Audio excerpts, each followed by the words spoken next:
As of the recording of this episode, California has been ravaged this week by wildfires.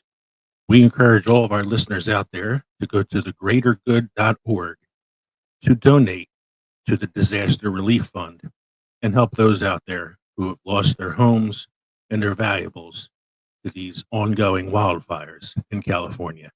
Thank you. Films and fermentation, movies and inebriation. Films and fermentation, comedy mixed with taste elevation. Films and fermentation, with Leo, Kevman, and Mike.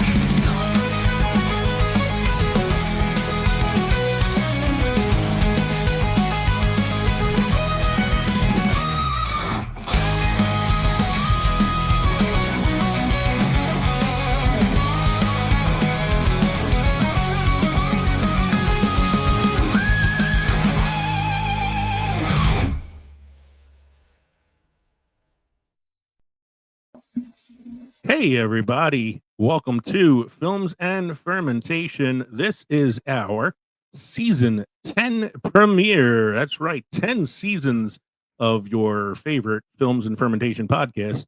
I don't know where to go from here because my computer just died and my whole script was right there in front of me when it did. Years! 10 years! This We is are the number one episode... culture. Yeah, this is the number. This is pod. yeah. Welcome to Films and Fermentation, a movie and alcohol podcast, the number one pop culture podcast on Good Pods. I'm Leo. I'm Kevin. I'm Mike. Luckily, I have the script on my other laptop as well, so I can just switch onto that one while I try to figure out what happened to the other laptop I was working with. We are three friends who like to talk shit about movies while getting shit faced. This is not just our season 10 premiere; it's episode 178, and it's our first brand new episode on the Pod Nation TV network on Roku. We are now part of the Pod Nation TV network. So they get us, the number one pop culture podcast on Good Pods, on Roku as well. This is our Roku. I mean, that's, the ads pop up when on Instagram and stuff about all these things you can get for cheap. Wait. No, never mind. Temu. It's Temu. My bad.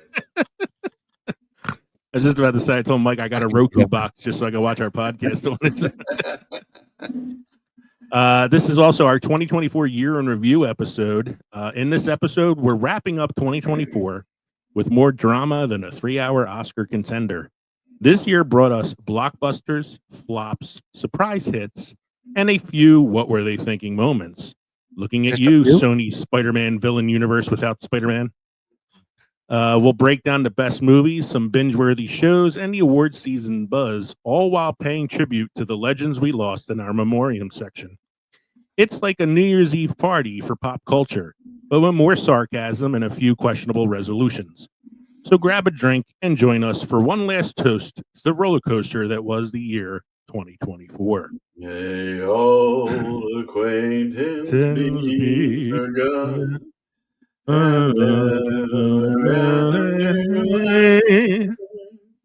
Don't know what's going on. There, yay! Got my laptop open again. Yay! Now I can record and read at the same time. Go ahead, Mike. What are you saying? Say, before that song starts playing, I'm already asleep by then. Come on.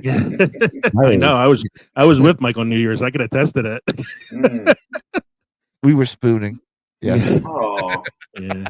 Who was the big spoon? I think that's pretty obvious. It was Mike. He fits in my back pocket like a little comb. Don't forget to drop us an email at filmsandfermentation@gmail.com or visit linktree.com/filmsandfermentation to find all of our social media and podcast links. Become part of the Films and Fermentation family by supporting us on Patreon or buying our merchandise at teespring.com. And as I already said, we are now part of the, let me change that from not to now. We are now part. I was looking, I go, what? We are now part of the Pod Nation TV network on Roku. Remember, we are an independent podcast, which means we are listener supported. So please consider joining our Patreon for as little as $1 a month to receive members only content like pictures of me and Mike spooning. Go to patreon.com/filmsandfermentation or buy our merchandise, as I said, at teespring.com. You can also text us at 9. You can also text us at 904-867-4466. That is our official text line. If you'd like to send us any comments, questions, suggestions, or whatever you'd like to say to us, 904-867-4466. I have a couple shout outs for tonight. First off, I'd like to shout out the Bad Movies Rule podcast for giving us a shout out on their show. So we're, it's dueling shout outs basically. So if you haven't listened to the Bad Movies Rule podcast, I suggest it. It's a really good podcast. I also like to send a shout out to the Florida Men on Florida Man podcast, who left us a 5-star review on Apple Pods. It says, "Feels like you're in the room. Recently discovered this show, and honestly, they do such a great job of making you feel like you're part of the conversation. I can't recommend this show enough." So thank you guys. Thank you, Appreciate that. Men. Yes, and we'd like to give a shout out to Emmy-nominated director Richard Basley, who started following us on TikTok recently. Before becoming a director, he was also an animator for Disney, working on films like Pocahontas, Hercules, and Tarzan. This is pretty exciting for us to have a director of some renown following us right now. That's pretty cool. The only one I knew who did that before was Tim Allen or Tim Burton, whoever you want. Tim Burton. Yeah, Tim Burton, I think, did work on Mulan and a couple others before he started getting into directing. It's that learning tree, I don't know. He did some animating. What are we drinking tonight, gentlemen? Oh, Who would like to go guys, first? it's dry January, didn't we all agree to do dry January? I never heard of dry January. What is that about? No. No. Wait, hold on. Oh, hell no! I've heard of No Drink November, but Well, okay, and then I'll start. Then I am drinking. I don't understand foreign religions. The Einstock Winter Ale, 8% alcohol by volume. Brave the elements. Brave the elements of shorter days and dark, cold nights. Bundled up in front of the roasting fire, drinking our limited edition winter ale, brewed with spruce tips and smoked barley, and providing a hearty body. It's a perfect brew to complement your sagas of conquest and survival. Nice. It's not Yeah, bad. what are you drinking? Iced tea, since you're doing no January. Water. Water? Are you Please, actually gentlemen, partaking come in on. this thing? Get the fuck out of here. I'm going to start off with the Duclaw, the Patriarchy Candy Cane Imperial Stout. I would like to put emphasis on the word "start out with." 7.5% alcohol by volume. Based out of New Jersey. Yeah, that's true. I've heard of that place. Yes. See, and it's easy for Kev to drink more than one because he can walk to work. Especially has to drive like an hour and get up at dark early in the morning. Still doesn't stop me from drinking the night before. The Patriarchy is a beautifully dark imperial stout with a tan head that's as tasty as it is inviting. Come on in from the cold and slide into the holidays with cool notes of peppermint, roasty malts, and deep chocolate. So I'm going to start with that. And then I'm going to continue with the Blue Hen Hero Boy, which is a Belgian-style strong ale with cherry and spice, and 9% alcohol by volume. So cheers. I had one of the ones you gave me the other night, because you gave me those as well. Yes. It was I don't remember the name of it. It was like something New York or something like that. Yes, Silent Night in Silent Night, New York. Yeah. Yeah. Mm-hmm. It was okay. It was a little bitter, but it was okay. I'll tell you, I had the Cinnamon Toast Crunch, and it was underwhelming.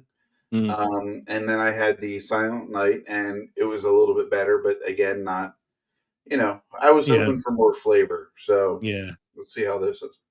So I thought, let me figure out a way to kind of theme this a little bit tonight. So we're doing the year 2024 in review. So I went on the Untapped app and I looked up to see what was my highest rated beer of 2024 of all the ones that I drank. So my highest rated beer was the Rolling Thunder Oktoberfest from Warhorse Brewery in New York, which doesn't surprise me because I love Warhorse and I like Oktoberfest. So I was like, oh, I'll drink that tonight then as like a tribute to that. But I'm unfortunately all out of them and I haven't been up to New York in a while. So I said, well, I'll do the next best thing. I have a plethora of Sam Adams Oktoberfest in my fridge right now, thanks to my birthday gift from Kevin. So I'm drinking a Sam Adams Oktoberfest out of the beer cup thing that Mike got me that keeps your beer cold. And it works, man. This beer is nice and cold. Oh, wait. Can that work with bottles too? Yes. The bottle fits. The bottle fits right into the lid, and then if you're using like a larger can, you can unscrew the lid and put the can in. Yeah, and that's because I used it the other night for that Silent Night New York. I thought I had to use the small cans. It was only for the small cans because it had that top to it. I was like, the bottle squeezes in. Just squeezes right in, and then if you're using the larger can, you can unscrew the top, put the can in. How about that? Oh, I'm sorry, I don't have mine on me. My cans are a little large. I didn't think it worked. No, it works. Trust me, I've done it. So that takes us to our first main segment of the evening. This week in film history with Mike.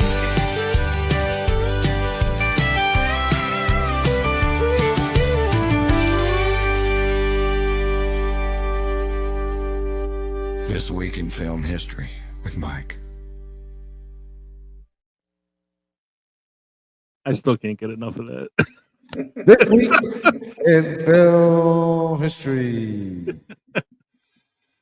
with Mike. With Mike.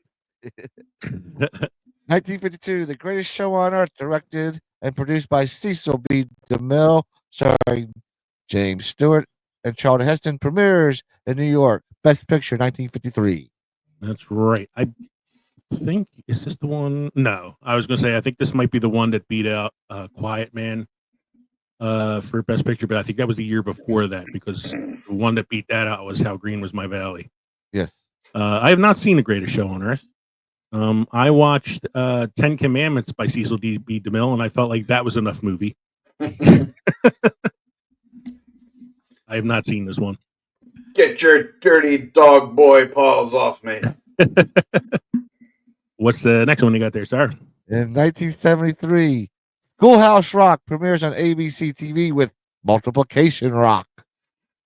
All right. What's the best Schoolhouse Rock song?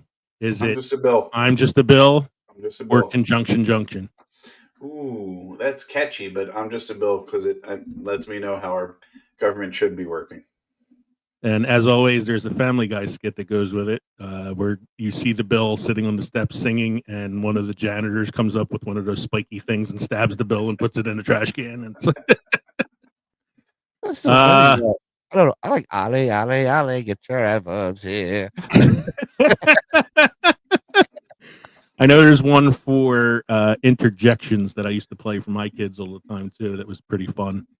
There's a whole shitload of them. I had the VHS. That's how long I've been teaching that I used to use the VHS in class for it. I like the one that explains what a felony is. Between felonies and misdemeanors. Oh, the one that always got murder me, is a felony. was the one that, you can take your thing out and whack it around, and that's just a misdemeanor. But when you do things to other people with it, that's a felony. Remember, showing them is a misdemeanor. Sticking in them is a felony. We have gone right off the rails already. Again, I'm glad I did that donation thing before the show. The one I always thought was funny was I don't remember if it was the Constitution or the Bill of Rights, and it's like, and the pursuit of happiness as the guy's chasing the girl across the screen. Like, this is a kids show. I know. Well, It's a Saturday morning cartoons. 70s and 80s, man, was a different time. It was.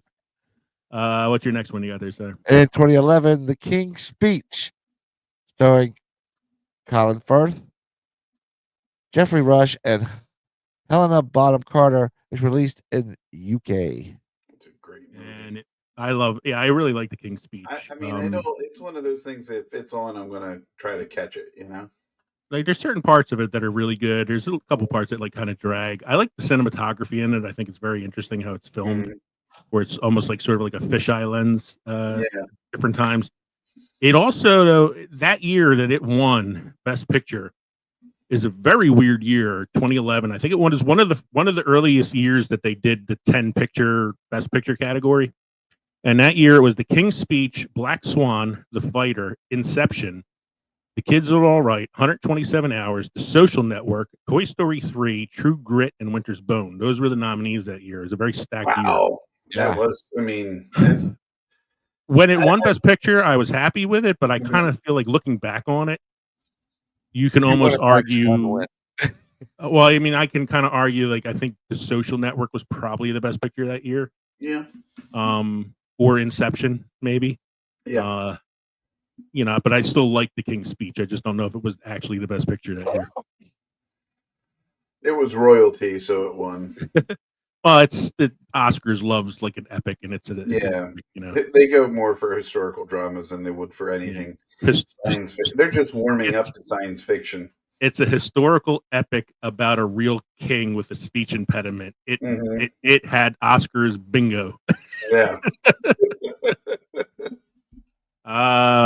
You're good if you go part retard, but if you go full retard, no, go full retard. What's the next one you got there, sir? In 2016, Star Wars: The Force Awakens breaks North America's box office record, passing the 760.5 million taken by Avatar. Yes, and nobody complained about The Force Awakens, and they were very happy with the 2 sequels that followed.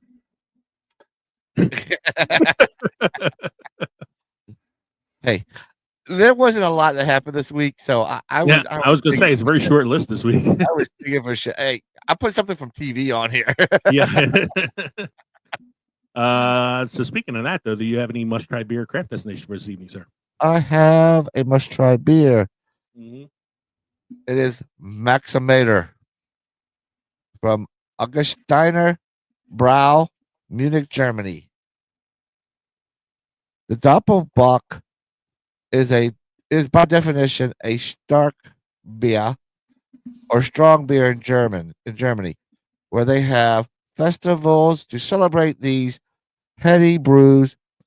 Augustiner makes one of the finer Munich-based examples through Pollyanner's Salvatore is perhaps the best known, but Maximator is a shade darker than that with a reddish chestnut hue, and the aromatics are a tad sweeter with a marshmallow vanilla note joining the rich simmer malt.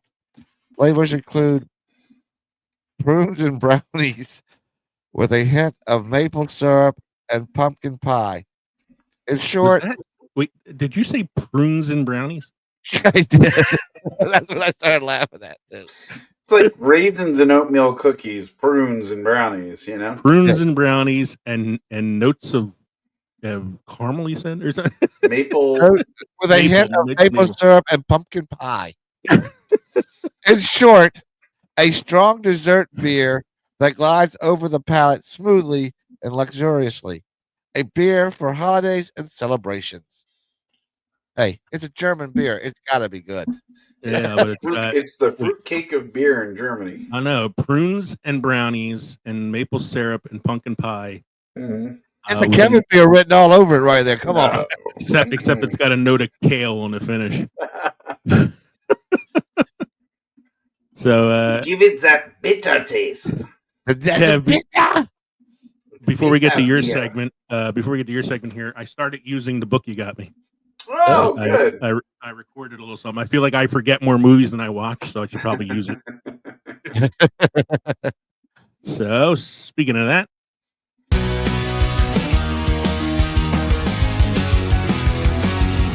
Kevin's here. He's here for a bit. He's got news. It's beer with Kevin. Kevin.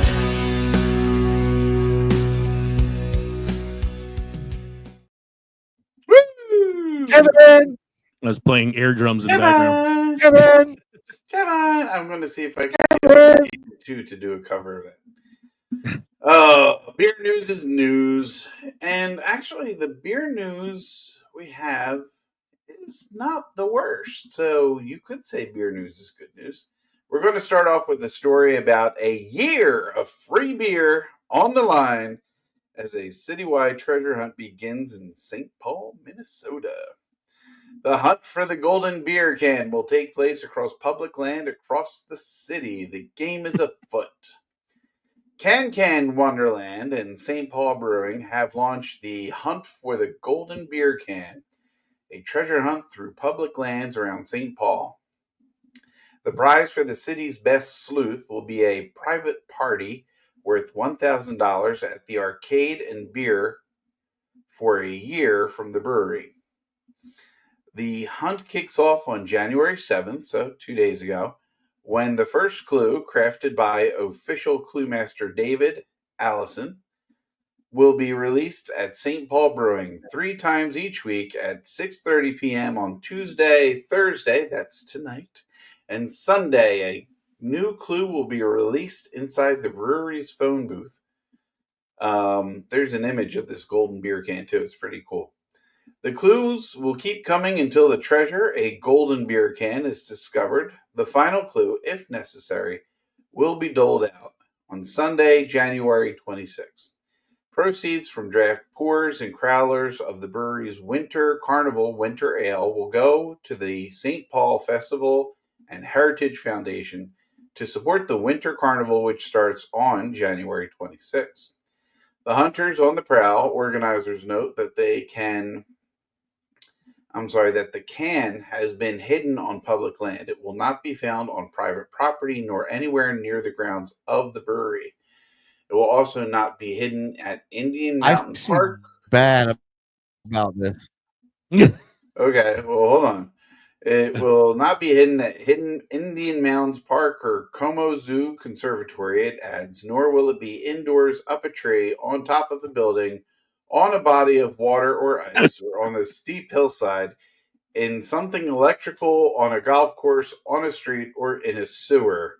That narrows it down. Essentially, it isn't somewhere dangerous. Don't go hurting yourself because it's an awkward conversation when you have to tell the doctor you fell out of a tree or slipped into the sewer because someone hit a beer can from you. The golden beer can. That's fun. Again, once again, because I watch it too often, I immediately went the Family Guy route. When you said golden beer can, it made me think of an episode where Peter wins a tour of the Pawtucket Pat Beer Factory, and the owner comes out dressed like Willy Wonka and starts singing, "Take a drink, and you'll sink to a world of pure inebriation." So my first thought was, if St. Paul is anything like any other city I've been to, some bum's gonna find it, try to drink it, then try to recycle it. No one's ever gonna find this fucking can again. I just you gotta just look at the list of places it won't be and narrow it down. I think it gives you a nice radius to search through. I like it. I think it's a clever way of the brewery to get attention, to get people to go into the brewery, to go into that phone booth, to find the clue, to get the clue. I mean, $1,000 isn't a lot if you're talking about how much beer you can consume. That's probably, I don't know, 3 months for me. But it's clever. It's fun. And we can add it to the road trip. St. Paul Brewery, Minnesota. Yeah, Minnesota. I want to hear about this one. This one sounds fun. Popular Japanese actor fired from low alcohol beer ad after getting drunk and breaking into the neighbor's home. Dun, dun, dun. And it's from CBS News, guys, so you know it's valid. A popular Japanese actor hired to be the wholesome face of the low alcohol beer has been fired after getting drunk and breaking into his neighbor's home, officials said. Drinks giant Asahi Breweries booked Ryo Oshizawa, who one fashion magazine said has national treasure class handsomeness. Oh, I like that classification. Leo, you got national treasure class handsomeness. Just like Nick Cage. Just like Nick Cage. I'm wearing my long legs today. For a commercial for its 3.5% super dry crystal beer. But the 30-year-old, one of Japan's most popular actors, returned home on December 30th, perhaps having consumed something stronger. Yoshizawa was drunk and accidentally made his way into an apartment room next to his talent agency Amuse said in the statement Monday. I've lost my memories. I think I just went in without asking because I wanted to use the bathroom, Yoshizawa was quoted by local media as telling the police. We have decided to terminate our contract with Yoshizawa, Asahi Group Holding spokesperson Saori Shimizu told AFP Tuesday. As an alcohol beverage company, we consider his actions unacceptable. But did he get Shimizu drunk said, off of beer or something else? If he got drunk off of beer, I can see it. We will no longer be using him for our future advertisements. Yoshizawa apologized to his surprised neighbor for the major trouble he caused, Amuse said, adding that the actor already vacated the apartment. Yoshizawa has roughly 80 screen credits, according to IMDb. Last year, the actor starred as a young man with deaf parents in the drama Living in Two Worlds. The Japan Times reported his new movie, National Treasure, is set to open on June 6, 2025, according to his Instagram page.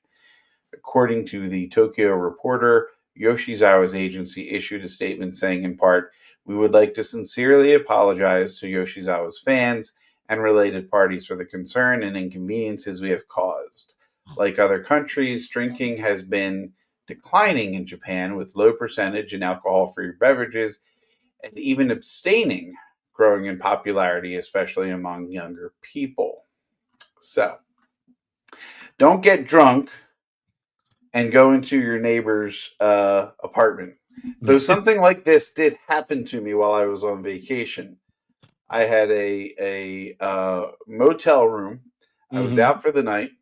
I came back and I went to bed only to be woken up to go out and see somebody crashed and was sleeping on the sofa that was in the common area of the room.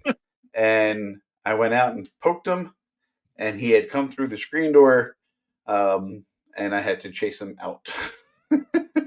This happened. I thought you were going to say you woke up to Ocean City, Maryland, 2014, 2013, 2014. Anyway, that was you that kicked me out of the house. I thought you were going to tell you woke up and found a stranger spooning you. Or somebody waking you up going, you're in our bed. At least they were kind enough to take the couch, you know. I'm more curious about the next thing. Are you? Because I'm looking at it, and it is rather lengthy. I really don't think I want to go through all this. Can you at least just give me the date? Because if it's talking about today, the answer is 6 p.m. Well, okay. When did humans start drinking alcohol? Evidence suggests that people were drinking beer as far back as 13,000 years ago, while distilled liquor arrived much, much later, which is impossible because we all know that the Earth is only 2,025 years old. That's right. You know? What? Essentially. Israel 11,000 BC. Yes, Israel beer in 11,000 BC. The earliest evidence of man-made alcohol in the world was discovered at a burial site in Rakafet Cave near the present-day Haifa. Haifa? I think I said that right. Israel.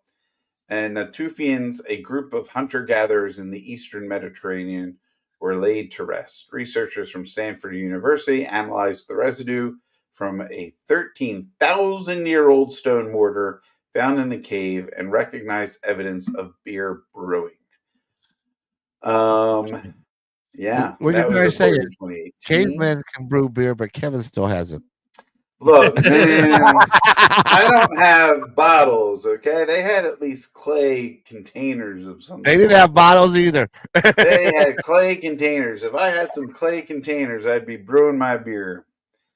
Then there's rice beer or sake, if you want, found in China about 7,000 BC. So, here I got something for you. The what you got? oldest bottle of wine ever discovered was discovered in Speyer, Germany, in 1867. The bottle itself is believed to date back to Roman times between 325 and 350 AD, and still has wine in it that researchers believe is still likely safe to drink. Who wants to give that one a go? I don't know, but that's a well fermented wine. If that's Can we do it live on the podcast? Yeah, let's do it live. Tonight we drink the oldest bottle of wine. Tomorrow we see if there's another episode. What's the last story you got there? Okay. This one is local. It's a little closer to our hearts, at least to mine. Not that I went to Third State often, but I don't like seeing local, craft breweries having to close. But this was kind of coming for a bit. Third State Brewing in Burlington, acquired by Swedesboro Brewing family. Third State Brewing in Burlington, New Jersey, is joining the Swedesboro Brewing family. News of the sale of Third State was announced on their social media channels earlier today. We caught up with Swedesboro Brewing owner Marvin Bowe, who gave me all of the details on the purchase. Third State Brewing was founded almost 10 years ago by partners Jay, Bill, and John, who at the time had a combined 50 years of home brewing experience, which they utilized to open the Third State Brewery in the historic district of Burlington City. Over the years, Third State Brewing has gone on to win awards for its innovative beers and has become an integral part of the Burlington downtown community, participating in and sponsoring numerous events such as September's Hops and Rock Festival. Not only wanting to be a positive influence in Burlington, Jay Mahoney of Third State wanted to help his fellow New Jersey brewing community, as he was also a president in the New Jersey Brewers Association. The Third State announcement described the reasoning for the sale as "quote unquote" retirement, for which was further confirmed by the new owner, Marvin Bowe. Marvin founded Swedesboro Brewing almost 4 years ago, and exactly 1 year ago, he acquired a Collingswood brewery space, which he reopened 5 months later as the Raccoon Tap Room. So if you had gone to Collingswood before, you would have known it as Devil's Creek. It was a small brewery underneath like an apartment complex, but Swedesboro acquired it and opened up the Raccoon Tap Room. Needless to say, Marvin is doing a lot of things right with 2 thriving breweries already and an employee operating model that is likely unmatched in the industry. Marvin's brewery employees are offered full health benefits and retirement plans. And now he's already moving into his 3rd full brewery location in less than 4 years. It's in Swedesboro, he says. Yes. So it's not far from either of us. No, Megan and I had gone there, I want to say a year ago or so, September of 2023. I had to go down to Christiana Mall in Delaware to acquire a purchase that was tax-free. And on our way back, we figured we would stop at the Swedesboro Brewery, and we had quite a few very tasty beverages, one of which is still sealed with a wax top in our fridge. Meg wanted to wait and try that as a caramelized beer, so it's still waiting. But look, I couldn't be happier that a good beer a good beer company is going into where Third State was, and I hadn't gone to Third State often. What I do kind of wish, though, are the other breweries which had to shut down for various reasons, like Flying Fish or Forgotten Boardwalk, could have taken the opportunity to go into that new location so that they can start brewing again.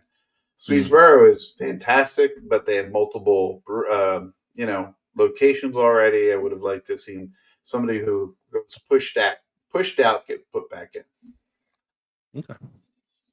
So we're going to take a short break, play a little ad from Coffee Brothers, and when we come back, we're going to our main segment, which is the year 2024 in review. We'll be right back. I love a good beer, but right now I can use a good cup of coffee. Have you heard about Coffee Brothers? Oh yeah, they're that coffee company out of New York, right? Well, they're more like a coffee wizards of New York City. They source these amazing seasonal blends and single origin coffees. It's like a flavor adventure in every cup. And get this, they roast everything in small batches. None of that mass-produced stuff. It's like each bean gets the VIB treatment. VIB? Very important bean. Sounds fancy, but is it worth it? Definitely. Plus, they're a two-person team. I mean, that's dedication right there. Two brothers, one mission to caffeinate the world. And right now, you can save 10% on your order. I mean, who doesn't love a good discount? All right, you've convinced me. Let's get some Coffee Brothers now. Coffee Brothers, where every cup is a sip of perfection. Save 10% on your next order with the code FNF10. That's FNF10. Cheers to great coffee. So thank you for sticking with us after that short break. Hey guys, before we get to our main segment, I got a question for you. What's the difference between Iron Man and Aluminum Man? Yeah, I saw that one. Iron Man stops the bad guys. Aluminum Man just foils their plans. You should see the one I sent you right before the podcast. I'll take a look at it afterward.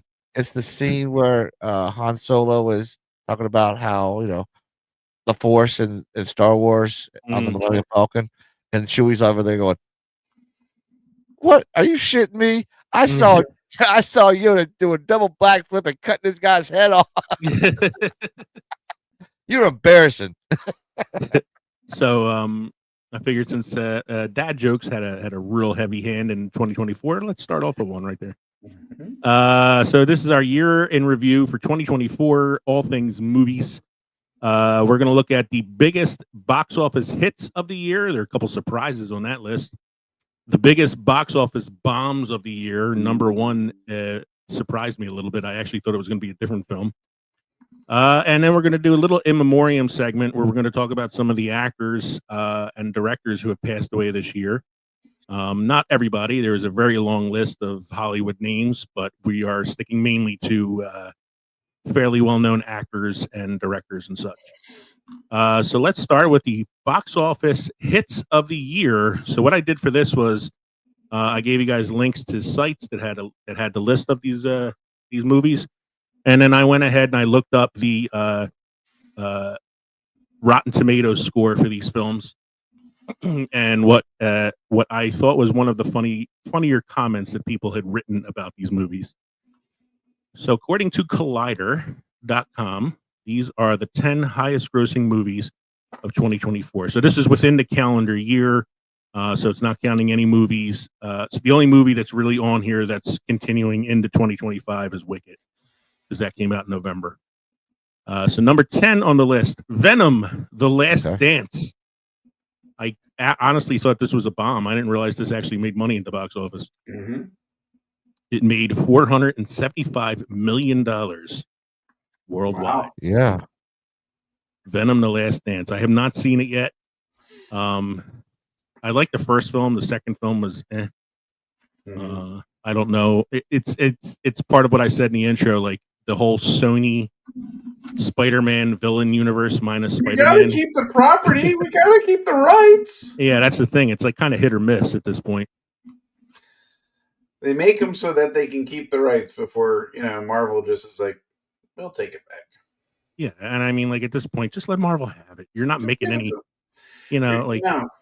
Aside from Venom, you're not making any money. And you're doing a disservice to the fans, Yeah, I agree.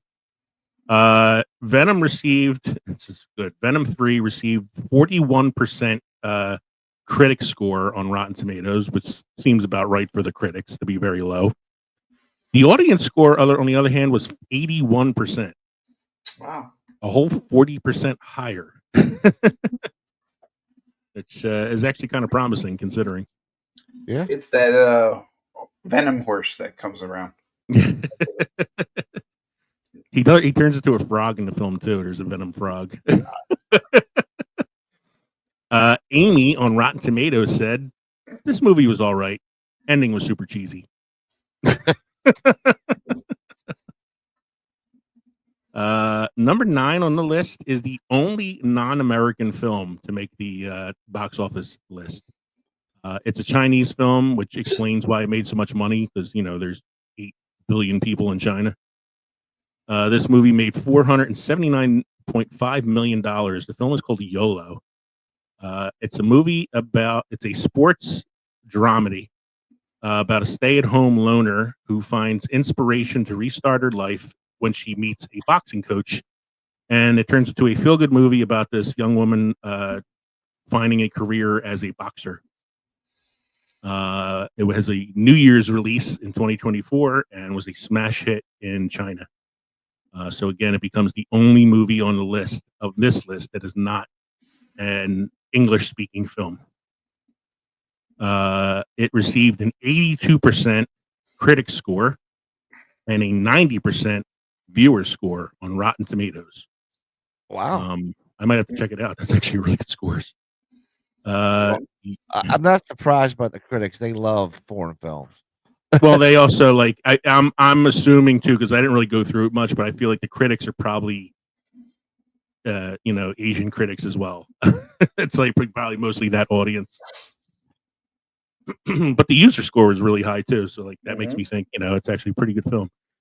You on Rotten Tomatoes says, I like this movie. It touched my heart deeply. Nice. There weren't very many negative reviews about it, so there wasn't anything I could really find. It was kind of funny, but you go, you YOLO. Number 8 on the list for box office hits this year, Kung Fu Panda 4. Wow.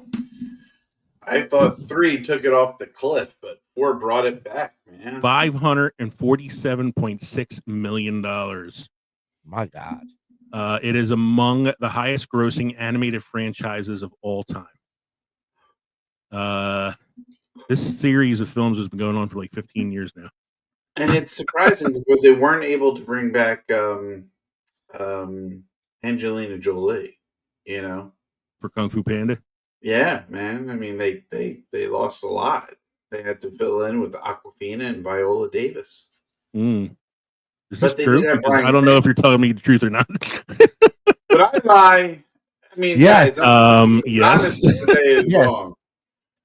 You sit on a throne of lies. I don't know if Angeline made it back or not. I do see that they have Awkwafina as the second on the cast list.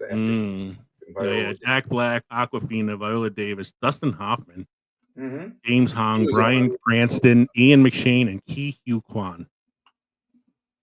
So on Rotten Tomatoes, it received actually pretty high, 71% critic score, which is a high enough to be certified fresh on Rotten Tomatoes, and 85% audience score. It's pretty good. It's because this one tied in all the plot holes or filled in all the plot brought it all together. 3 movies, yeah. It continued the lore. They played the long game. I did find one negative review on Rotten Tomatoes from Richard C., who said, "Leave a classic alone. I'm not going to see part 2." Yeah, I just left it out there. I want you guys to catch up to that one there. I'm not going to see part 2. I got it. I just what is he assuming that Kung Fu Panda 4 is like Harry Potter is going to have a part 4, part 2? This is the same guy that preferred Ants over A Bug's Life. So But you didn't like Woody Allen as an animated ant? Oh God! The next one on the list: Godzilla X Kong, The New Empire. Is that supposed to be Godzilla times Kong? Yeah, I think it's Godzilla and Kong. So yes, Kong. X maybe $568.7 million. Let me tell you this one thing. If I had my choice between this and Godzilla -1, go watch Godzilla -1.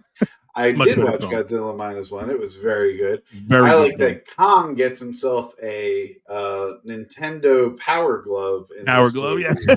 Yes. He gets the gauntlet, the Infinity Gauntlet, and then is able to fight all the other Kongs. Sorry, guys. I'm going to go back to the classics and watch the Godzilla movies where they got the rubber suits. he's going Where to the guy in a rubber suits walking around on a little like model town. It says that in the article, it says that the appeal of this film had to be from the fact that they stepped away from the human characters and spent more focus on the monsters. You see, I didn't mind the first Godzilla, the modern Godzilla, and I didn't mind the sequel, God of the Monsters or Monster of the whatever it was. And then when they broke off from that, I was just like, nope, I'm done. So, what was that, Mike? You didn't like Skull Island. I wasn't a huge fan. It wasn't the worst. But, no, it wasn't the worst. This film got a 54% critic score on Rotten Tomatoes. Shocker. But a 90% audience score. The audience loved it, including Luis, who says to us on Rotten Tomatoes, Godzilla really is God's ultimate weapon. 5 stars. Is that the guy from Boston? Yeah, 5 stars. 5 stars. 2 monsters kick ass. 5 stars. 5 stars. Jesus. What was the one I saw him do earlier today? I think it was McDonald's Happy Meals. No, it was a movie one. I think it might have been like maybe Star Wars films or something like that. It's like guy kisses his sister. 5 stars.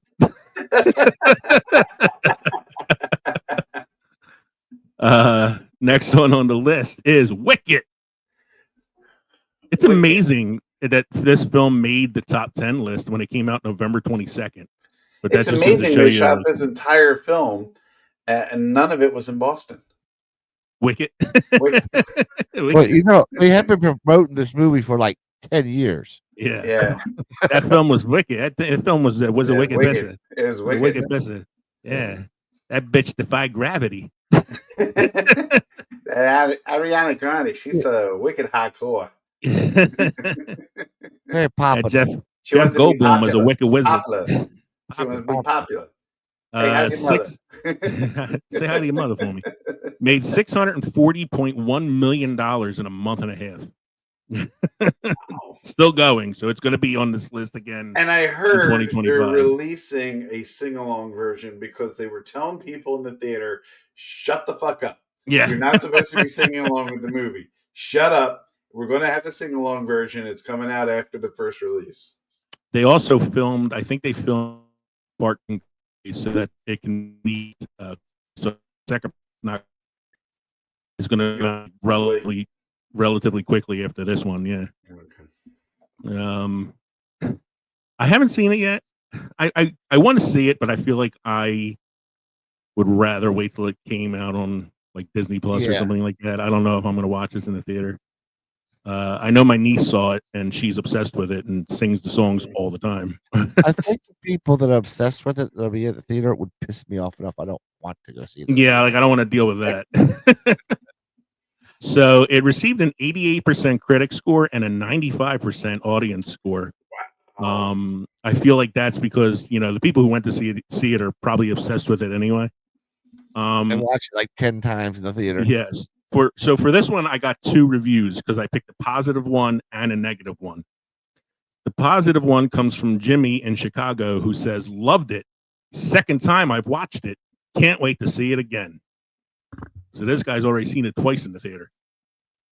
Now, it was also a divisive film. There were people out there who did not like it, like Bruce on Rotten Tomatoes, who says, "Long movie. Still don't understand where it's going. Apparently, there's a part 2 coming out.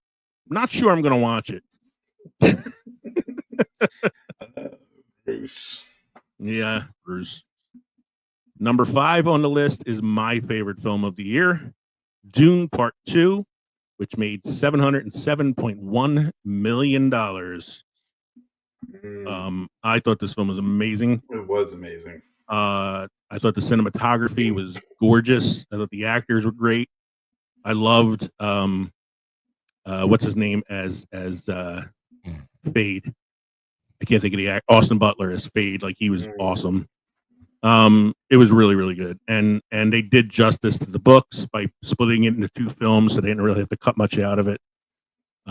It was really well done. I can't recommend it enough. Plus, I'm also a sci-fi fan anyway, so yeah. This received a 92% critic score and a 95% audience score. Wow, like that is Super amazing. fresh.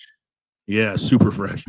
Tom on Rotten Tomatoes says this is a sci-fi epic of the highest order. Denis Villeneuve just keeps getting better with every film he makes. I agree with that statement. Amazing movie. I'm not going to make jokes about it. I like it too much. I have not seen the next one on the list, but I really want to see it because I love the first movie. Number 4 on the list this year is Moana 2, which made $896.6 million at the box office. Wow, it's tough for a sequel to do better than the original, I think. Yeah, and it did. It did way better than the original. Moana 2 sees our title hero traveling out into the deep blue sea once again, accompanied by a new group of companions in hopes of finding and communicating with other societies and tribes out there. She finds herself reuniting with the demigod Maui and having to face off against the vicious god of storms. Well, you now have a High Chief of Samoa. Oh yeah, The Rock is now the High Chief of Samoa. What's his name, like Semialu or something like that? He has like a Samoan name now, right? That goes with it. Yep. We'll talk about Raw later, Mike. Raw was awesome. Fucking awesome. Moana 2 only received a 61% critic score, which I think is kind of low. Critics still like Disney sequels. They also don't like Disney and sequels, yeah. And it's an 86% audience score. There were some negative reviews on there, including this one from DC, who says, "Same jokes, less stakes. Guess it exclusively a kids movie. Of course, it's a kids movie, but at least the first one had a good story and original score. This one, well, probably should have went straight to Disney Plus." Wow. Now, I really want to see this movie, but I think at this point I might wait for it to come out on Disney Plus because it's probably going to be hitting it soon at this point. But it's number what, 4 on the list? This is number 4 on this list. Yeah, it could have been that bad. Well, I don't know. When you consider number 3 on the list is Despicable Me 4. Everybody loves the fucking Minions. That's what it is, man. It's the kids and the Minions. $969 million, almost $1 billion for this fucking movie. I didn't like the last one I saw, so I had no interest in this one. Well, didn't they move away from Gru and just do Minion movies? Or so there was 3 Despicable Me films, and then they did a movie that was just the Minions, and then they did a movie called like The Minions: Rise of Gru when he's a kid, and now this is Gru again as an adult, Despicable Me 4. So I mean, it's a whole franchise with spinoffs, which is why it got a 56% critic score. And an 87% audience score, but I think 86% of that 87% was my nephew going online and just hitting like a bunch of times. One reviewer, John Madden, no relation, says, "Boy, they're milking this shit to the ground." Universal needs a paycheck. As we hear the Minions laugh in the distance from Mike's soundboard. Banana. Number 2 on the list should not be a surprise. Deadpool and Wolverine with a worldwide box office of $1.338 billion. Number 2 on the list. The 3 of us saw this together in the theater. We all laughed our asses off. I did a mini pod review of it where I praised the film because I did think it was really good. It was good. I'm hearing a lot of negative about it though out in the internet spheres now. I don't know why. There was a woman who went up to the box office and wanted her money back because she didn't know it would be so violent and vile. I was just disappointed. And I had no idea it would be this way. I was just disappointed they didn't have the Fleshlight popcorn buckets at the theater that I went to.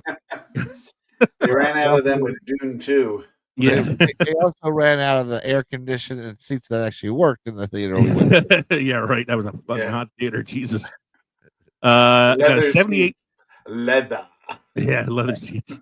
It was a 78% critic score and a 94% audience score. I mean, I feel like that makes sense. You know, pretty high critic score. Brandon S on Rotten Tomatoes says, "This is the second greatest movie I've ever seen." What he failed to mention after that was he's only seen 2 films. Yes. This and the 10 Commandments. Yeah. I'm a big fan of Deadpool and Wolverine and Schindler's List. Number 1 at the box office is Inside Out 2. Wow. This was like a year for sequels, man. A lot of sequels. Yeah. $1.698 billion.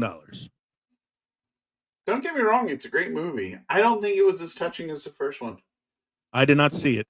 I've not seen it yet. Now they put it on at the school I work at for the kids for just before winter break, and I mean I had watched it prior to that, but it's good, especially for kids who have to like they need a personification of their feelings. This works. I had always said that about the first one. Like I think it's such a beautiful portrayal of like childhood depression. Right. It's a good way of like putting your feelings into characters and watching it play out and having that action relate to how you're feeling, how to understand and how to cope with your feelings. So well, they were probably trying to go for the same kids now that they're older as a teenagers. Right. And the things were embarrassment, envy, anxiety, and I want to say boredom was the third. Boredom. Yeah. So I mean, that's obviously teenagers right there. 91% critic score, 95% audience score, so very, very highly rated. Although this has to be my favorite review on Rotten Tomatoes from Ash, who says anxiety-inducing and uncomfortable. No. I'm assuming it did its job. I'm assuming Ash is a teenager who doesn't understand his feelings right now. That brings me to the list that I couldn't wait to get to. The box office bombs of the year. And there are 10 on this list as well. And man, the reviews for these are fucking gold. Number 10 on the list, Joker, Folie à Deux. It had a budget of $190 to $200 million, roughly. The box office was $206.4 million. So it barely made back the money that they spent on it, which nowadays is considered a bomb. And I think Joaquin was like he was so hoping this would work out. It was made so different, and he is he branches out into I want to try something different that may or may not get traction. And I think this just fell on his face. It's like, oh, this is why I don't do sequels. I think what happened was he goes, the first one did so great. We're going to do a great one on the second one. And he went, it's a fucking musical? Shit. Yeah. So some of the problems with it is like you got Lady Gaga who is actually pretty good in it. She's one of the better parts of the film, but is not used enough, I feel like. And then a good chunk of and it's a long movie, man. And a good chunk of it is a court case where he's defending his crimes from the first film. And it plays out like a clip show. It's like when when a sitcom used to have like nothing to do one week, so they just replay all their favorite scenes from like past season. It was like a fucking clip show in the middle of a 2.5 hour movie. And I'm like, this is no. And the musical numbers were awkward. And not like in a they can't sing kind of way, in a kind of what is this doing here kind of way. I don't even want to get into the ending. If you haven't seen it yet, I don't want to spoil it for you, but the ending is fucking bizarre. You find out the Joker is really Batman. It's something about finding out who the Joker is. 31% critic score, 32% audience score. So barely like better by the audience. And this is the review that I pulled from this one. Silent S on Rotten Tomatoes says, worst film of the year for me. I'm angry that Fandango won't let me give it less than a half a star.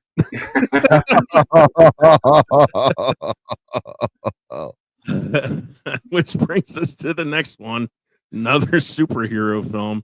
Another movie from the Spider-Man less Sony villain Spider-Man universe film. Madam Web. Madame Web. Which made 180 to $100 million budget, give or take, and only made 100.5 million at the box office. So it basically made a $500,000 more than, or $5 million more than what they spent on it, or like $500,000 more what they spent on it. I would hire Dakota Fanning just to do press junkets for any movie I put her in. I would like her to just do press junkets for movies in general. Like, I don't even care if she's in the film. I just want to hear her opinion of the movies. Why'd you do this film? They paid me $9 million. I didn't see this, but I also don't think they advertised a lot of it. I mean, it's just like they show it, they have it, showed who was in it, but there was no plot advertised. They watched it, they tested it with audiences, and they said, we have to put it out. We've already blown our budget, and we need to make something back. But they knew it was going to be shit. Yeah. Now, the thing with the trailer, too, is the trailer shows it in a way that it doesn't appear in the films. Like the trailer, they make it seem like, oh, these 3 girls that she's taking care of become like the new Spidey characters, you know, because you see a lot of them in the costumes in the trailers for it, right? And then that turns into a 30-second dream sequence inside the film. You never see them in the costumes otherwise. Oh, Jesus. So it's like a jip there, and it's like there's a lot of like really bad ADR where like the characters are obviously recording their lines after production, but they're adding them in when the character's like turned away from the camera, so you don't see their mouths moving, but you hear them speaking. Like it's like really. So it is another Spider-Man villain universe movie without Spider-Man. That sucks. Yes. I love the quote: "When you take on the responsibility, great power will come." Yeah. Jesus. It's not as good as the one where she talks about this was back when my mother died in South America when she was studying spiders or whatever the fucking line is. It got 11% critic score Rotten Tomatoes. Wow. And a 55% audience score. I feel like there's a percentage of the audience who liked it as like some sort of like macabre, you know, masochistic venture. But this is the best review that I found for it. Garrison M on Rotten Tomatoes writes, I'm only giving it 1 star, and that's for the 30 seconds I got to see Sydney Sweeney in a spider costume.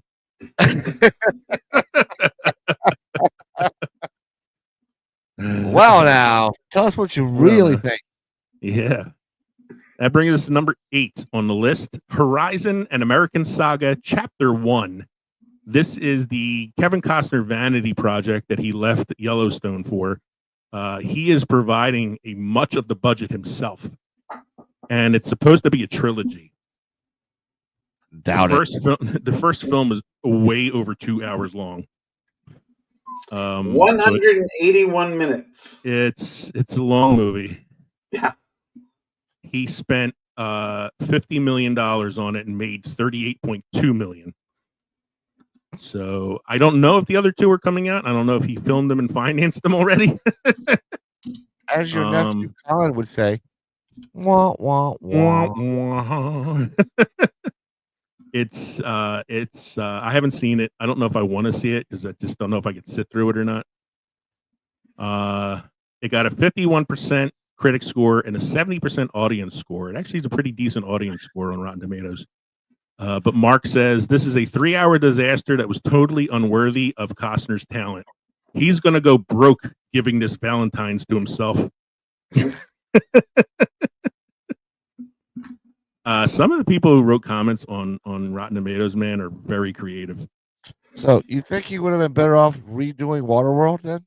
Yeah, probably. Waterworld 2. Waterworld's actually gotten a lot of love over the last, couple decades, and like people are like, it's not as bad as I thought it was, you know. Now, if you watch it next to Horizon, it really isn't as bad as you thought. Speaking of bad, Kev, the next one on the list should hurt you a little bit. Number 7 on the list of box office bombs this year. The remake of The Crow, starring Bill Skarsgård. Well, you did say it sucked, so. By the way, I saw Nosferatu. And he is incredible in that. And as incredible as he is in Nosferatu, he is less than incredible in The Crow. It had a $50 million. What he had to work with. Here's where it went downhill. When they decided to make a remake. It's a reimagining of the source material.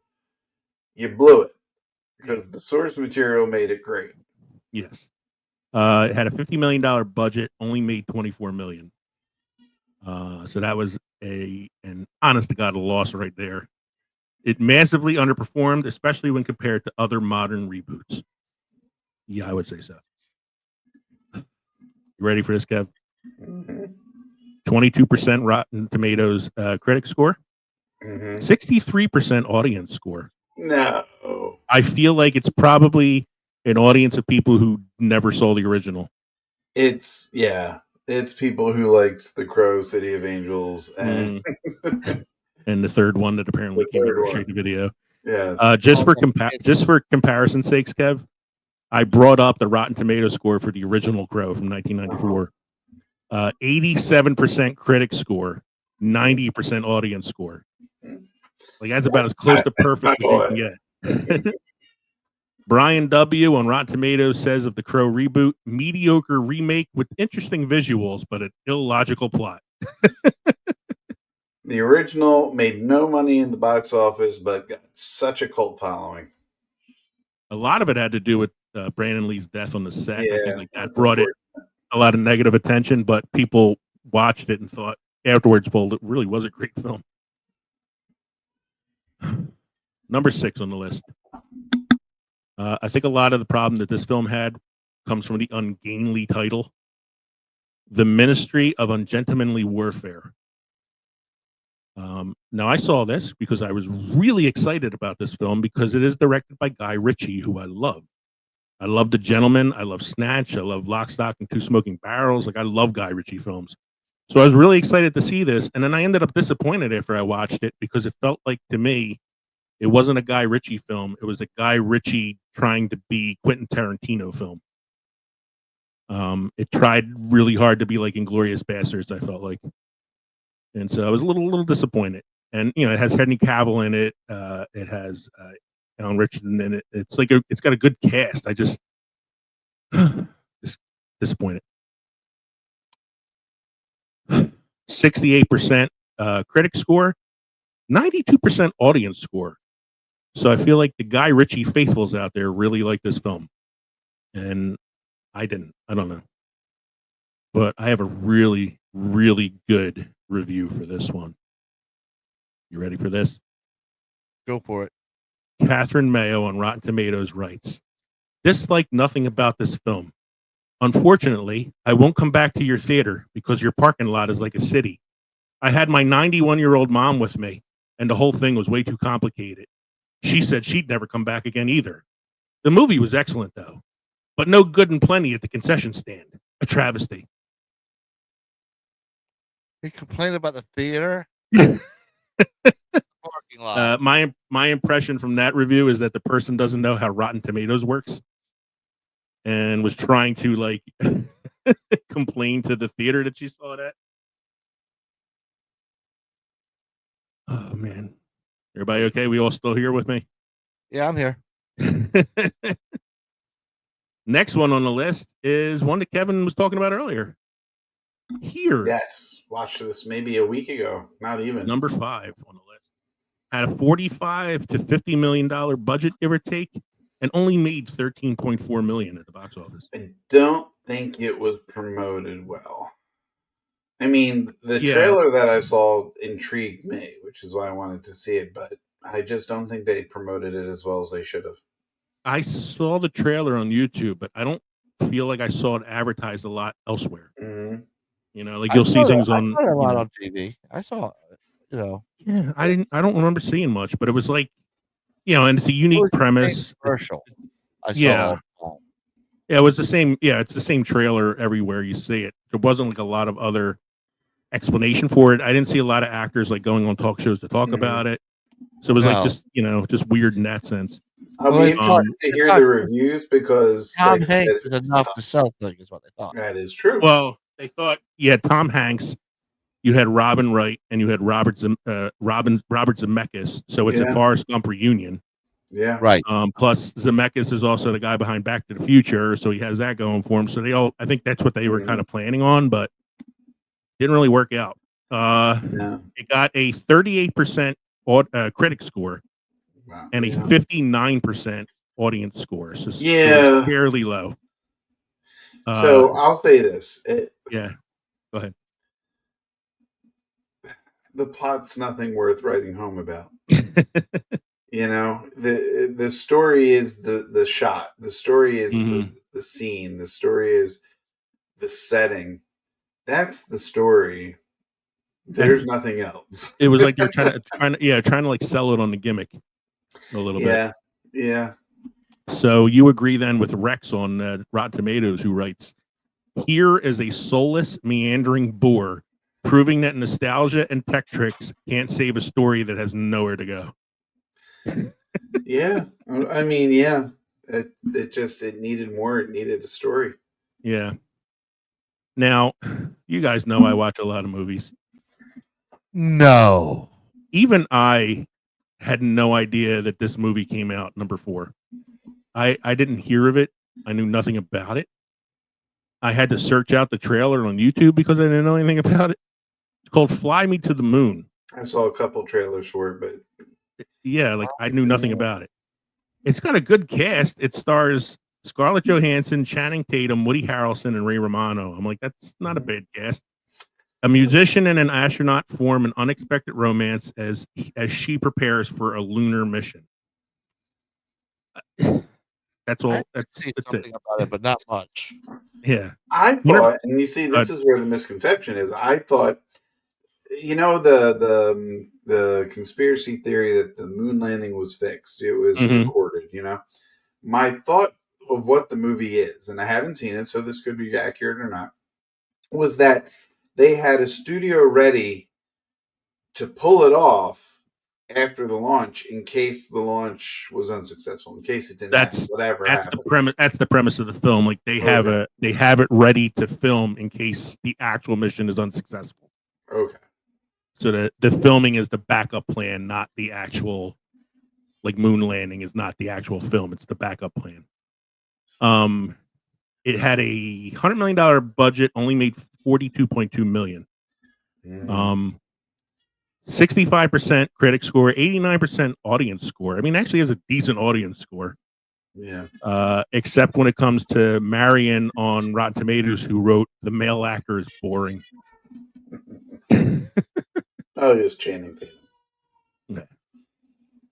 I hear something in the background. Is that the child?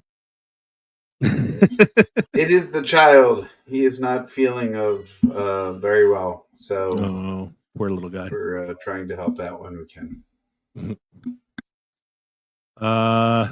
Next one on the list, number 3, the third biggest box office bomb of the year, video game adaptation Borderlands, starring Kate Blanchett, Kevin Hart, Jack Black, Ariana Greenblatt, and Jamie Lee Curtis.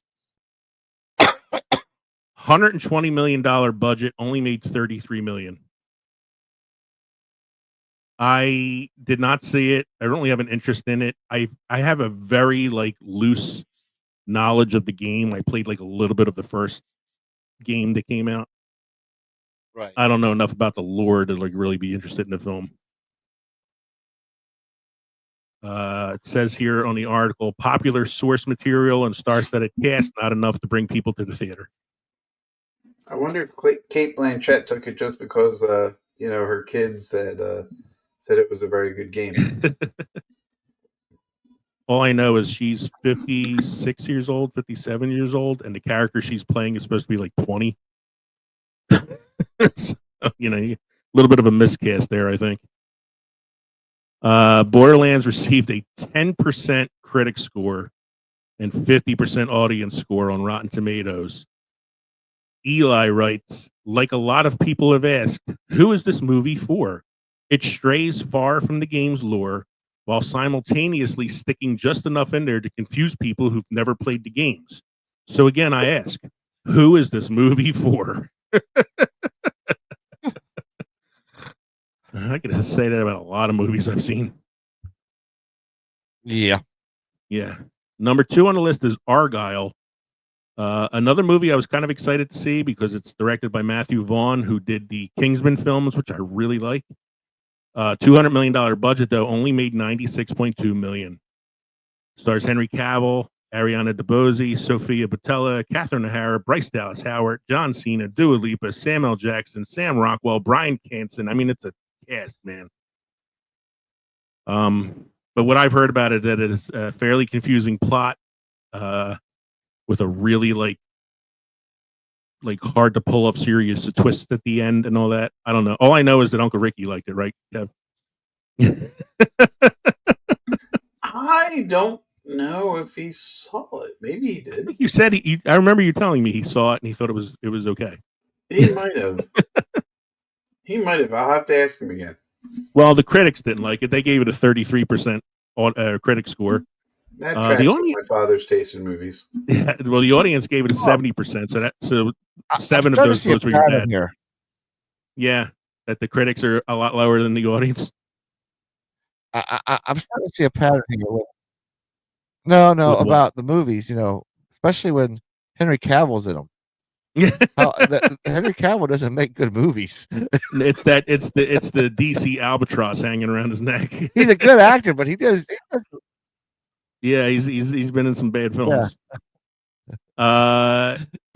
70% audience score, so it's actually not bad for an audience. Did not see that? You thought it was good? Yeah, I want to read this review for you from Rotten Tomatoes, and I want to know if you're as irritated by this review as I am. Now, I have not seen the film. I don't know how bad it is, but I don't feel like this is the kind of review you should ever leave anyway. Baron S. on Rotten Tomatoes writes, terrible movie, supposed to be funny, but it's a lame piece of shit. And Bryce Dallas Howard is so chubby, it hurts to look at her. That's wrong. Yeah, like, what's that got to do with anything? Wrong. Kev, your sound's off. I can't hear you. Sorry. So that's not right. No. It's got nothing to do with it. You're just a bitter little wench hiding behind a computer screen. You sure it's not the same guy that was complaining about the theater? Yeah, right. And I'm thinking to myself as I'm watching, as I'm reading this, I'm like, well, yes, she gained a little weight over the years as she's gotten older. Yeah. She's still gorgeous. Like, what the fuck's your problem, dude? Look, she gains weight, she loses. It's what people do. Yeah, it's and I think it's supposed to like more. But I feel like it's supposed to be something to do with like her character in the film too. Is like she's a writer, she's not a action star. She's just like a homebody kind of person. So to me, it kind of makes sense. I don't. Either way, I'm like, you don't attack a person's looks just because you don't like the film. She's got more talent than all three of us combined. She can outrun a T-Rex in high heels. Exactly. Then turn around and direct a Star Wars episode for the Mandalorian. Yeah, and she did a couple of the Skeleton Crew too. Yeah, she did a couple of Skeleton Crew episodes too. Yeah, she's a very good director. Mm-hmm. The number 1 box office bomb of the year. Oh my God, this is ridiculous. Megalopolis, written and directed by Francis Ford Coppola, starring Adam Driver, Forrest Whitaker, John Voight, etc., had a $120 to around $136 million budget. The entire budget was provided by Francis Ford Coppola himself because he has been trying to make this movie for about 30 years now. It's like his vanity project. Mm-hmm. And he decided, this is probably the last movie I'm going to make. I'm old now. I'm probably not going to make any more movies. I'm putting all my money into this film. it made $13.9 million at the box office. Did it get promoted anyway? Anybody? It had some promotion. I saw a lot of ads for it, especially online. I remember thinking when I first read about it, I'm like, all right, I like Adam Driver. I like Francis Ford Coppola. This has potential. I remember the first time I saw the first trailer for it, I was like, well, it's kind of interesting. I'm not sure what's going on here. But then I started reading some of the reviews, man, and it's like, it sounds like it's a mess. This movie sounds like a mess. I don't even know how to describe it. Anyway, this is the only movie of the 20 films that we talked about tonight where the audience score is lower than the critic score. Wow. The critics gave this a 45%. The audience gave it a 35%. And I feel like that's because it's Francis Ford Coppola. There's definitely some critics out there who had to give it a positive review because this is the man that directed The Godfather. Yep. And as far as this being the biggest box office bomb of the year, it also has the best review of any movie on Rotten Tomatoes right now. Joe on Rotten Tomatoes writes, if you take 6 shots of Jaeger and go in to watch this movie right afterwards, you'll have a fantastic time, just like I did. Oh, Go, Joe. So you're trying to say this movie could go onto our episodes of You Must Be Drunk to Watch movies? Yes, this is You Must Be Drunk to Watch it. I want to watch it. It's another like 2.5 hour movie, and I don't know if I want to torture myself for that, but I have discovered that I can watch some movies like at 2 times the speed. Still make out what I'm watching. So that brings us to the last part of our main segment tonight, which is the In Memoriam. For this section, we're going to talk about celebrities who passed away this year. We're not looking at the full list of people who passed away. It's a long list according to IMDb. We're looking at mainly actors who are, who have some recognizable names. We're going to talk about some films they were in. Yeah, more or less. And then we have 2 director, writers, producers at the end here that I felt like need to be mentioned. So the first one on the list is Olivia Hussey, who actually just came in under the wire on this. She passed away on December 27th. She's been in films like Black Christmas. She was in Romeo and Juliet. She did a lot of voice work later in her career. She was the voice of Talia al Ghul on Batman Beyond. She did a voice of a couple characters in the Star Wars Old Republic video game. But the movie that I know her for the best, and I think most people would know her for, is her very first film credit, which is 1968's Romeo and Juliet. She is a beautiful woman, beautiful actress, and she looked like she had the potential to go far. When you see what she looked like in Romeo and Juliet, here she is. Beautiful young lady. I think she was 17 when she did this movie. She was underage, and I remember there was like some controversy because she does have like a nude scene in it. I think. Yeah, she was 15. 15. Wow. When the movie came out, and her and the actor who portrayed Romeo, who I think was 17. And there was nudity. I mean, this was Zeffirelli. It was filmed in Italy. They don't care. Italians. The next one on the list of people who passed away this year is James Earl Jones, which we of course did a whole episode dedicated to him. So if you get a chance, you should go back and listen to that episode because we talked about his whole filmography on it. Now for me, of course, when you think of James Earl Jones, most people will probably immediately think of Darth Vader. Sandlot. I also think of The Sandlot. I think of Mufasa in The Lion King. And I also think mainly when I think of James Earl Jones, I think of Field of Dreams. Okay. You don't think of Coming to America? I like him in Coming to America, but it's not as big a part as like Field of Dreams. He's one of the main characters. Sneakers is another good cameo role. I think of him in Soul Man. Hunt for Red October. I mean, you can go through it all. Like again, go back and listen to our tribute episode to James Earl Jones. We talk about all the films on his list, The Great White Hope and Fences and all that. It was one of our better episodes.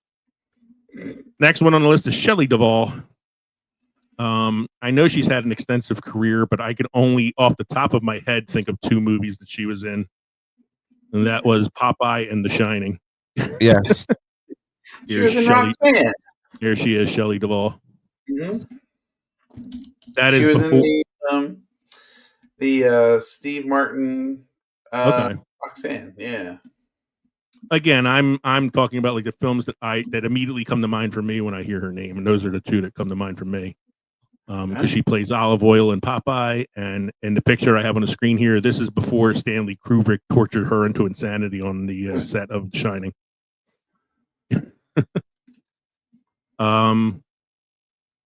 And if there's anything else you guys want to add in before I go through the names, I know I'm kind of like flying through this. I don't want to go through it too fast. I remember her Storybook Tales. That's right. Yeah, that's another thing. Yeah, Storybook Tales. Yeah.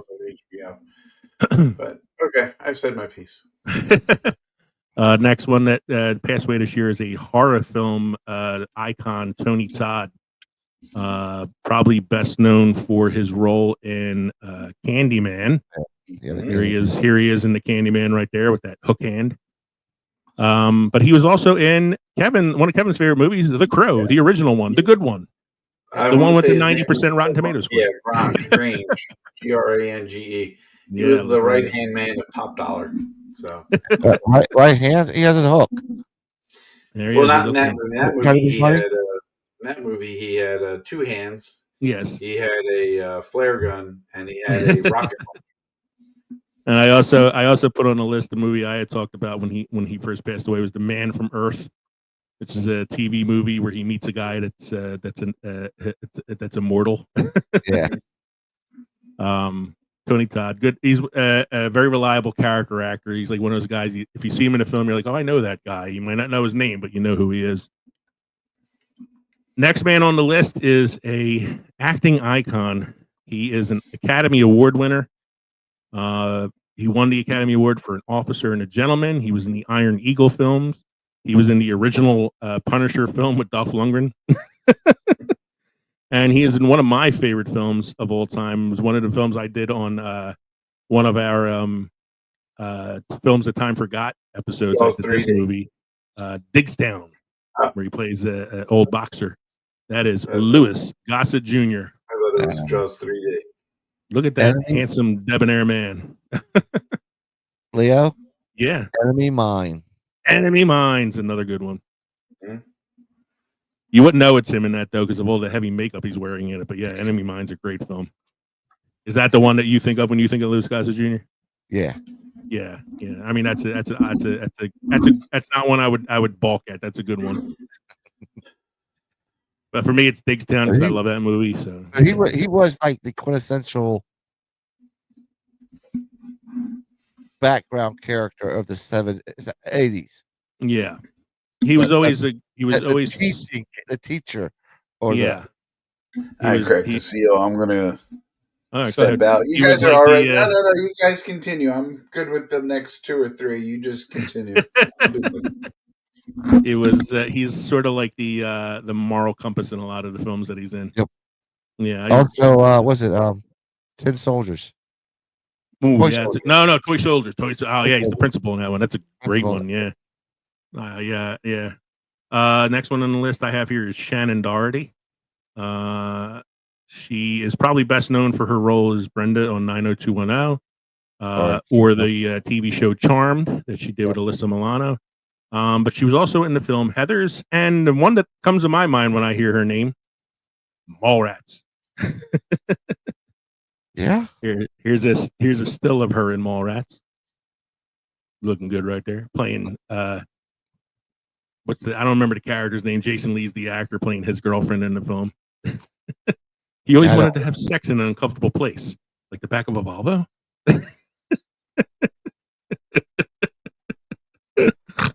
I love Mallrats. It's not one of Kevin Smith's best, but I really enjoy the film. But yeah, she was kind of like it was kind of like a shock when I found out she passed away because she was pretty young. Yeah. Not as young, but still shocking. She passed away this year. Maggie Smith.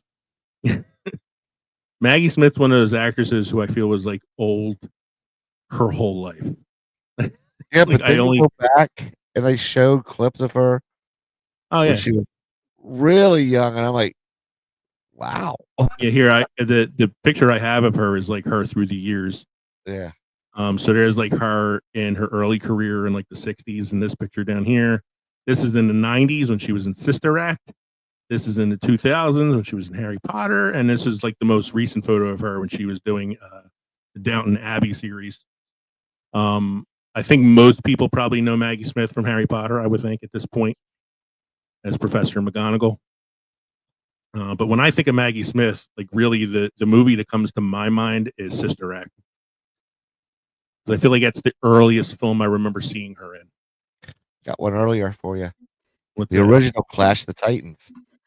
That's right. Did she play Hera? Yes. Yeah, she's Hera in the Clash of the Titans. That's right. Right. Yes, we are on Maggie Smith, Kev. Got it. You missed Shannon Doherty. We talked about Mallrats a little bit. With her extensive library. Yes, with her extensive library. And here's the picture in case you want to see it. Mallrats. Oh, that's a good one. That's Mallrats, isn't it? Mallrats, yes. Nice. But Maggie Smith, I said, I think most people probably know her from Harry Potter. I said the first film that comes to mind when I think of her is Sister Act. Oh, I think of Downton Abbey. Yeah, I mean that's her most recent thing. Sassy broad.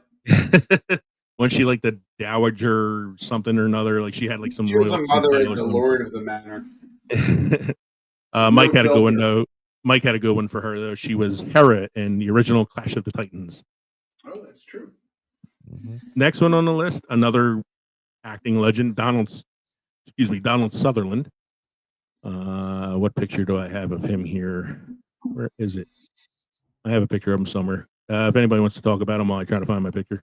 Well, when you say Donald Sutherland, I think of The Dirty Dozen.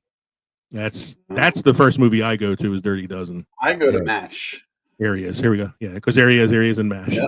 And that's is it Invasion of the Body Snatchers? That's that third picture I have here. Okay. So the picture I have up, if you're listening to us, of Donald Sutherland, I have him in 3 of his roles here. The first one is him as President Snow in the Hunger Games. The second picture is him as Hawkeye Pierce in MASH. And the last picture is him in Invasion of the Body Snatchers from 1978. That's that one that's got that iconic scene at the end where he's pointing at the camera and screaming because he's one of the people that's been possessed by the aliens. But there's so many. He was in JFK. He had a cameo role in that as Mr. X. He was really good in that. I'm trying to think. I abbreviated something here. I don't know what the hell it is now that I abbreviated. He was in Backdraft. Very small role in Backdraft, but he was in Backdraft. He was in Disclosure. I'm really thinking of the B and C movies that he's been in. I mean, he's done so many movies. Yeah, it's easy to kind of like miss some of them. Here's a question for you two then. Mm-hmm. Who's better, Donald or Kiefer? Donald. Oh, God. Donald probably. I think Donald has a more extensive career and more varied roles. I think Donald was given more opportunities, more varied roles. Kiefer's always been put into either bad boy or like soldier. I would say like bad boy or like awkward hero kind of character in a way. Like I've never seen him in a comedy, and he's bad boy, Flatliners, bad boy, Lost Boys, bad boy, Stand By Me. And then he's kind of been in a series of TV series, lately, and every series he's been in has kind of felt like a pale ripoff of 24, which was his most successful series. Yeah, I would think Donald's the better actor. He also had him in Young Guns. Mm-hmm. Mm-hmm. Here he is playing an awkward hero character. I think Donald Sutherland is the better actor. I think he's played a wider variety of characters. But yeah, like the first one I think of is Dirty Dozen. That's immediately where I go to. Next one on the list of people who passed away this year is Carl Weathers. Probably best known for playing Apollo Creed in the Rocky series. Yep. Son of a bitch. Yeah, he was also in Action Jackson. One of the first African American actors to star in his own action film. He was in Predator, of course, and Happy Gilmore, which I'm sure Mike saw because it's an Adam Sandler film. I actually did see that one. plays Chubbs. He gets his hand bitten off by an alligator. Yep. Here's a picture of Carl Weathers. This is him as Apollo Creed and Rocky. That man was like just as chiseled as like Arnold was. Mm-hmm. I remember like they tell stories about like the behind the scenes on Predator. Like all the guys were like constantly pumping iron in between takes because they were all trying to look bigger than each other on film. I do that too. That's why I'm always in such great shape. Yeah. Always pumping iron between the scenes.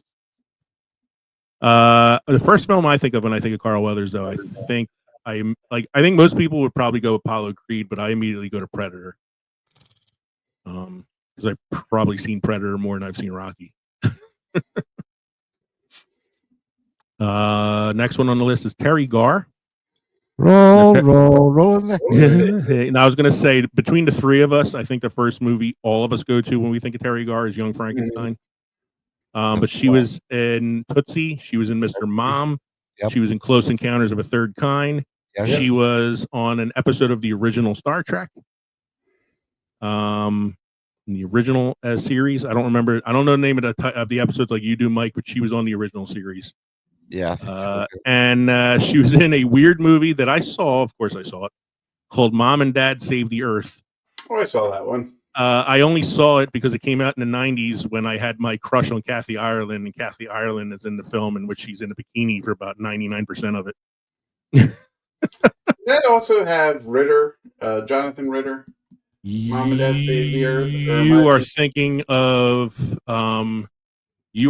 Stay Tuned. Stay Tuned. That's where they don't change that dial or something. Yeah, he gets sucked into the television. Yeah. No, John Lovitz is the one that's with her in. Yeah, John Lovitz is he's the king of the aliens, and he's in love with Terry Garr. Yeah. Yes. I have a picture of Terry Garr here. If you don't know what she looks like, there's Terry Garr and Young Frankenstein. The movie that the three of us probably always go to first when we think of her. Put the candle back. She was in one of the time travel episodes where they go back to Earth. Yes. Yeah. She's like the secretary for the mystery spy guy. Yes. Next one on the list, Chris Christopherson. Most people might know him as a musician or from the film A Star Is Born with Barbra Streisand. I know him from Blade. Like that's my Chris Christopherson is Blade. No, he was a musician in Blade. He wasn't a musician in Blade. He was a whistler. I think he's an and in Blade. Yes, and in Blade. I don't think I have a picture. I don't have a picture of Chris Christopherson, so we'll skip that one. What? Next one is Dabney Coleman, one of Kev's favorite 80s actors. He was the quintessential 80s actor. He was, there you go, 9 to 5, Cloak and Dagger, War Games. You've Got Mail. He was in You Got Mail. He's in Dragnet. He was in Hot to Trot with Bobcat Goldthwait. You can forget Hot to Trot. Hot to Trot with the talking horse. Now, like I don't know what. So, what do you think of, Kev, when you hear Dabney Coleman's name? What movie do you go to first? I think either War Games or 9 to 5. I think are the two that come to my head first. I think War Games is the one that comes to my head first. Mm-hmm. But you, Mike? Cloak and Dagger, he played. Cloak and Dagger, and War Games would be the two. Yeah, definitely War Games for me. Next one on the list is Martin Mull. May not know his name, but I'm sure you know his face. There he is. Colonel Mustard. Colonel Mustard. He was Colonel Mustard in Clue. He was in Mr. Mom as well. He was in Jingle All the Way. He was in Mrs. Doubtfire, which I didn't realize at first. Like I saw that on IMDb, and I had to look it up to find out. He played Robin Williams' wife. Why can't I think of her name right now? Sally Field. Yeah, Sally Field's boss, right? Yes, he's the boss at the ad company she works for. He's got I think he's in 2 scenes. But so I had to go back and look it up because I didn't even know that. He was also on the TV series Roseanne as a recurring character for a long time. But of course, and he was a stand-up comedian as well. But honestly, Martin Mull, the only name that comes to mind when I think of Martin Mull is Colonel Mustard. That's Colonel Mustard. I mean, it's Colonel Mustard. Yeah, Bob Newhart. He was on the Bob Newhart show, the Newhart show. Bob Newhart. Elf. He was an elf as Papa Elf. He was in The Rescuers, and he won his only Emmy in a 60-year career for his guest appearance on The Big Bang Theory. I was Proton or something. Dr. Proton or something like that. I was fascinated to find out that was his only Emmy. This man who had been in TV for 60 fucking years. He did a guest on NCIS. Professor Proton, that was the guy's name. Professor Proton, that's it. Was that before or after he was the Jedi Ghost? So he won for, I think, his first appearance on the show. And then he became like a recurring character on like a few episodes. So he was great on that show. And Bob, he was also a stand-up comedian when he started. Yeah, and his stuff was funny. I actually owned a couple of his cassette tapes. You know, where he would do his routines of talking on the phone. You know, you need to explain to our audience what a cassette tape is. Cassette tape is. Yeah. I know. I mentioned VHS tape earlier. Go to your card catalog. Look it up. Yeah. Last actor I have on this. I had something. What are you going to say? Go ahead. Bob Newhart. The end of the Newhart show. Do you remember the season finale? Yeah, it was the series finale. Was when he wakes up. He wakes up in bed with his wife from the original show, and you find out that the second was all a dream. The whole second show was just a dream. It's great. Do you still watch What We Do in the Shadows series? Mm-hmm. Did you see the series finale? No. All right, the series behind. Without like spoiling anything for you, the season finale is really, really good. But there's a dream sequence where Guillermo wakes up in bed with Nandor, and it's that last scene from Bob Newhart. Really funny. The last actor I have on this list, you might not know his name, but you probably know his face. His name is John Ashton. This is him here. Taggart. Yes, he was in Beverly Hills Cop, Some Kind of Wonderful, and the movie that I think of when I hear his name, Midnight Run. He was the one that wasn't Judge Reinhold. Yes, he was Judge Reinhold's partner. Yes.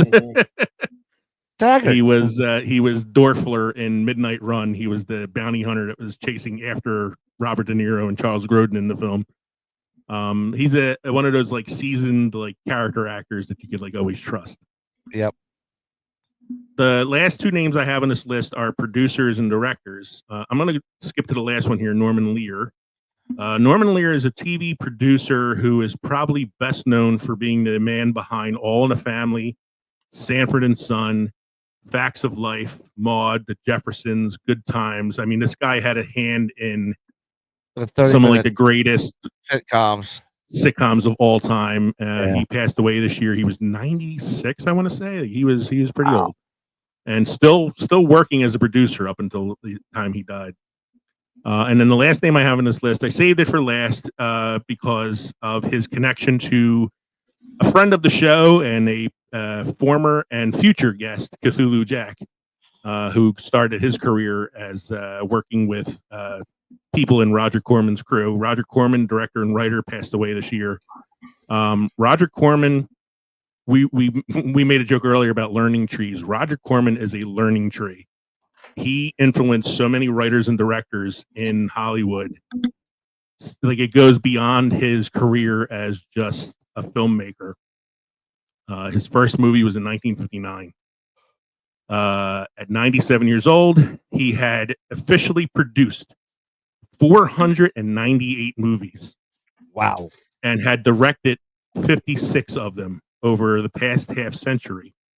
Not only that, he is responsible for giving us these directors: James Cameron, Ron Howard, Francis Ford Coppola, Penelope Spheris, Peter Bogdanovich, Martin Scorsese, Joe Dante, and Jonathan Demme all worked with Roger Corman at some point. Like, that's a learning tree right there. Yeah. But what has he done lately? Produced 498 movies in 97 years. I like guys who produce over 500 movies.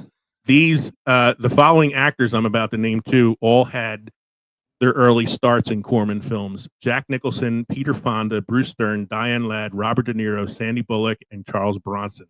all got their breaks in Roger Corman produced films. So he is, beyond just being a writer and director, a major influence in the history of Hollywood. And we may not have some of the people whose names we know so well if it wasn't for Roger Corman.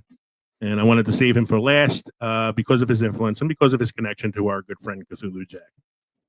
So that brings us close to the end now in this rather long season premiere episode that we have here. So Mike, do you have any beer trivia or history for us this evening? I do. Gauche is the only beer style flavored with salt. It is a wheat beer from Goslar, Germany, and usually also has a lemony tartness from the fermentation and the coriander seeds for added flavor. The best ones are not overly salty with a balanced savory finish. The Gauches are salty. They're supposed to be. And named after us, Fermentation. We have a cinema quote of the week. As always, I try to encourage Kevin to try to do an impression. So I think you can do a John Wayne for us. Let's see. Yeah. I don't go around shooting my mouth off to other problem about. I'm sorry. Let me rephrase. I don't go around shooting my mouth off about the problems of acting. In fact, I don't even call myself an actor. I'm a reactor. John Wayne. Waha. That sounds like the quote of a man who died with 50 pounds of beef in his belly. What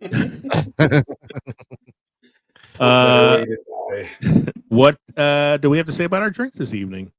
Very good. I was, as I said, I was doing the Sam Adams Oktoberfest, and when I finished the first one, I cracked open a Sam Adams Oktoberfest. So I had two really good Sam Adams tonight. Mike, how was yours? You said it was really good.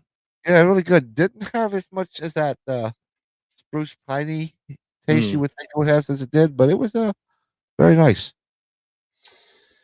I enjoyed my Patriarchy Candy Cane Imperial Stout. It was very good. However, and you guys know this is pretty much the rule. The higher the ABV, the more flavor it has. The Mud Hen Hero Boy was awesome. I mean, yeah. I'm going to say it's as good as a Mad Elf. Yeah, it's really good. Good. Awesome. I really liked it. I'll have to give it a try then because it's in that pack you gave me, right? Mm-hmm. All right, cool. I'll have to give that a try.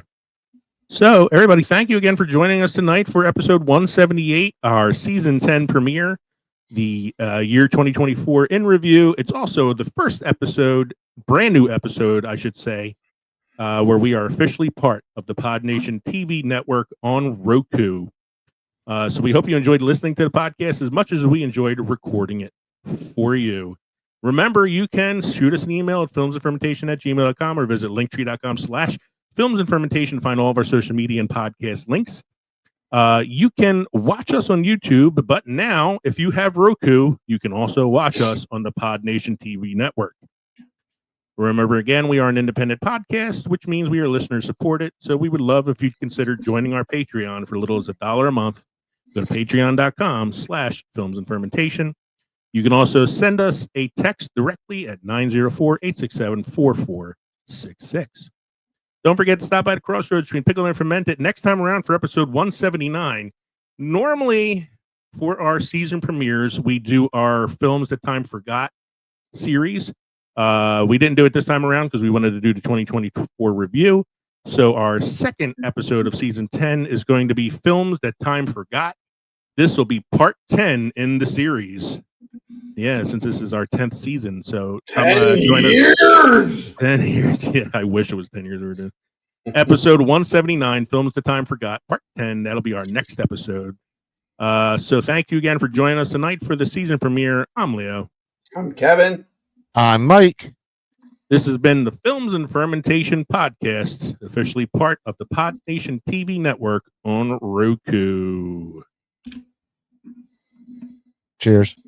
Cheers. Yes. Where's it? Come on. Here it is.